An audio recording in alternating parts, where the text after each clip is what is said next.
જ્યારે તાકાત લગાવો ત્યારે પણ પૂરી તાકાત લગાવવાની. એટલે જે કરવું બેસ્ટ કરવું, છેલ્લામાં છેલ્લો પ્રયત્ન કરો, મરણીયો પ્રયાસ કરો એમ કહીએ તો ચાલે. દોસ્તો, હું છું દેવ ઉપાધ્યાય અને આજે વાત કરીશું એક નવી વાર્તા વિશે. લોર્ડ જ્યોર્જ એકવાર યુદ્ધમાં નિર્ણય લેવાનો હતો. હવે યુદ્ધમાં હાર થાય એમ જણાતું હતું. એમ થયું કે સારું, હવે લોચા પડવાના છે, આપણા હારવાના છે, તો હવે કરવું શું?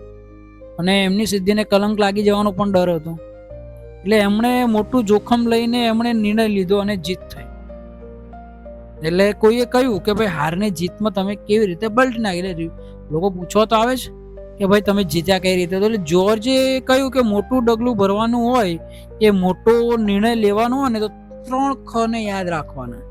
જ્યારે તમારે મોટું સાહસ કરવાનું હોય ને, ત્યારે 3 ખ યાદ રાખવાના. કયું?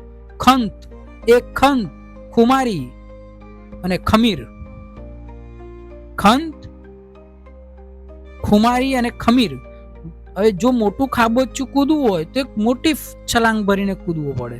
હવે એમાં જો તમે 2 ડગલા ભરશો તો એ તમે એમાં ખાબોચિયામાં પડવાના છો.